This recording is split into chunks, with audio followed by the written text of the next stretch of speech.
So hi everyone. Today we'll try to understand how we can interpret convolutional neural networks using Lime library. So basically, we would be going through the theoreticals of how Lime algorithm works to eventually interpret CNNs and how they are able to make predictions on image data sets. So let's first of all understand, try to recollect how Lime works for tabular data set first, and then we'll see what are the tweaks done to incorporate image data sets as well. So first of all, using the training dataset, we generate a summary statistics. Now, this summary statistics can be mean, standard deviation, etc. Now, we generate an artificial dataset using this summary stats. You got my point, right? So if it is a normal distributed dataset using mean and standard deviation, you can generate a new artificial dataset, or you can have some other summary statistics, and using that, you are generating some artificial dataset.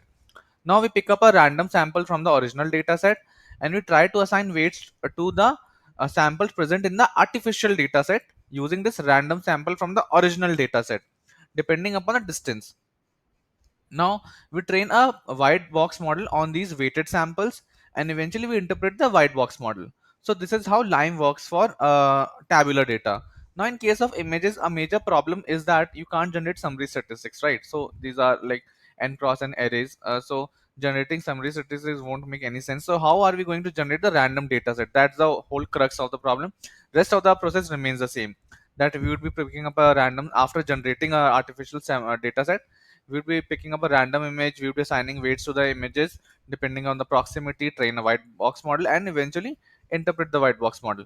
So what we're trying to do here is how to generate a artificial data set.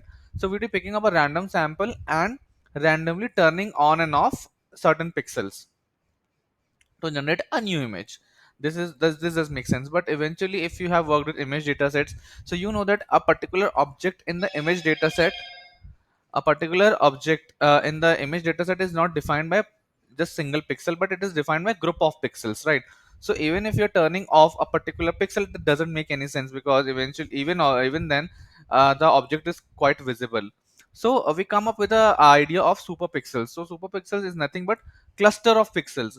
So instead of turning randomly on and off particular pixels, we'd be turning on and off superpixels, that is cluster of pixels. So what we would be doing is that we would be taking a random sample, we would be dividing that random sample into multiple segments, like grids you can imagine, and we would be turning these grids on and off randomly to generate the random sample.